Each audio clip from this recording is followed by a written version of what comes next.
Today we have our SEO expert Eric with us, and I would like to say hello and welcome. And Eric, please introduce you to our audience. Sure, good to speak with everyone. I've been doing SEO for the most part, I would say 15 years. That's been the thrust of my work for 15 years. Probably the most noteworthy things I've done that have helped where I am now and what I do now include that I work for SEMrush, which is one of the two biggest softwares used by SEOs. And of course, being inside of a tool company or a software company gives you a lot of insights. And the other one was that I did a lot of the largest SEO data studies in 06 and 07, actually the largest. And after that time, there's been a lot more data studies being done on. So that time, but nowadays the changes of environment, the pandemic have a big impact on digital advertising, digital marketing.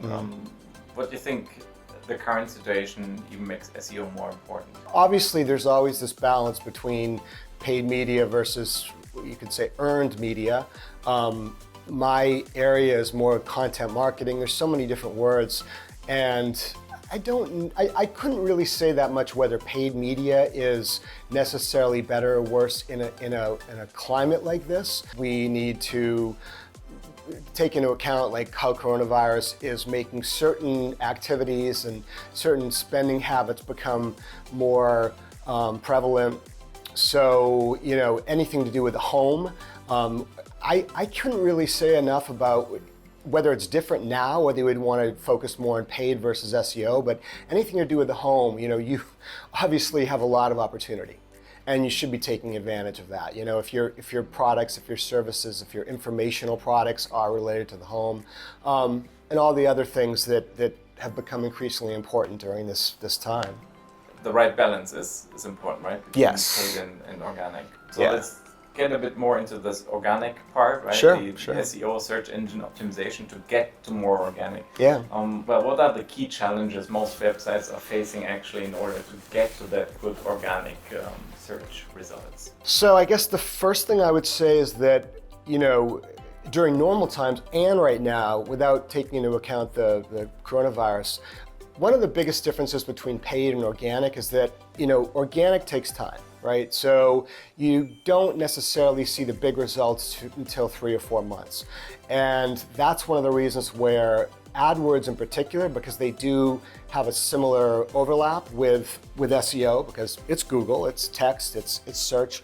Typically brands that are just starting out will start with AdWords, and then as they build a bigger audience, they'll move towards SEO.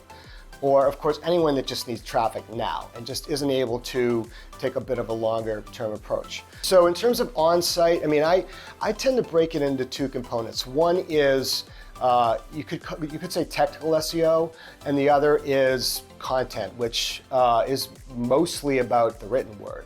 So technical SEO means scanning through the site with the software, and there are many different levels that somebody would have the expertise to look at. Most SEOs, they're not coming from a programmer background.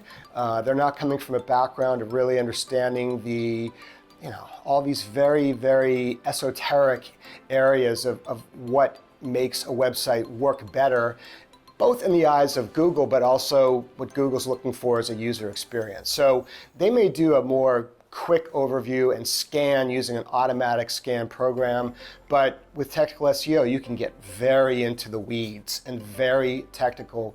And probably a good example of that would be a large website like an e-commerce site will pull in from external resources. And a lot of times that will slow down the site a lot. And it may have a lot of bad code. Google doesn't want to see like 1,000 of extra lines of code that shouldn't even be there. All of these things, you need to optimize them. So technical SEO is optimizing, making these things work better, making sure that these external resources are functioning properly. But there's, in addition to that being quite technical, there's 50 other things that may or may not be working quite right. So that's why these audits involve looking at many different things. Some of them are more simple, and they're not technical. When you're doing an audit, it may be Are you using meta descriptions on your pages? Most websites that I've seen at best do it 20% of the time. It's not a ranking factor, but it's a very important thing to know about because it's what can drive your click-through rate when you rank higher, because that's what Google's using to show on the search. Content, on the other hand, is what are you doing moving forward, and how do you make the plan, the content plan for that you can work with if there is an existing writer, editor, perhaps content planner. How do you work with them to make sure that the content is optimized for Google without putting the writers or the editor in handcuffs so that you say to them, oh, you need, to mention these 15 words and, that's a requirement of mine as the SEO. No, you have to strike a balance there. Typically in SEO, we talk about something like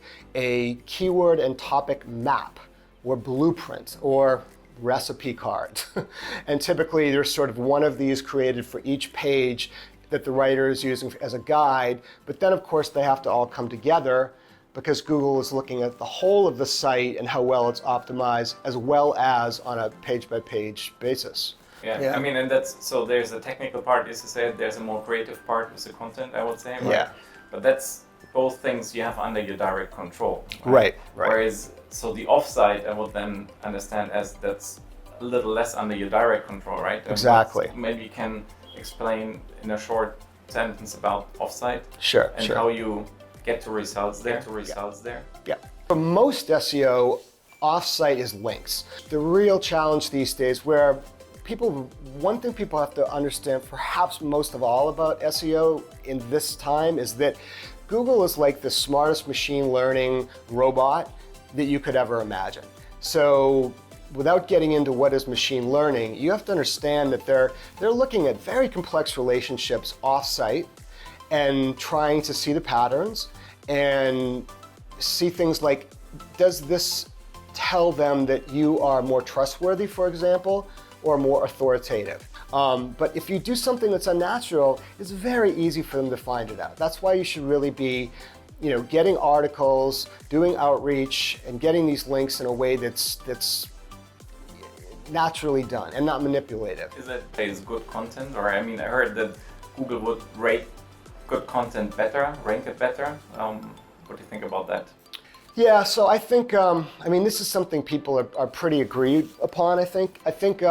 Okay, so when they're looking at a page, let's say an editorial page, let's say it's a well-known blogger's website. If that page, or even that blog, doesn't tend to be the particularly very well written, that's only one of many factors as to why the link will be judged as important.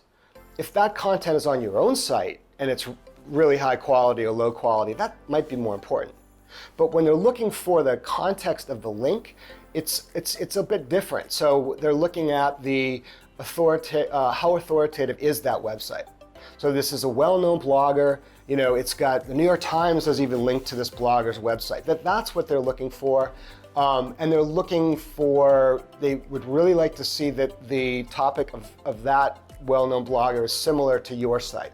I think we had a good rundown now of like the on-site, the off-site, the Yeah. content importance. So for this time, thank you very much, Eric. Yeah. Thanks for your insight. We will be back for another take on like the process of SEO and how the success is guaranteed of it. But for now, thank you very much for your time. Great, thanks very much.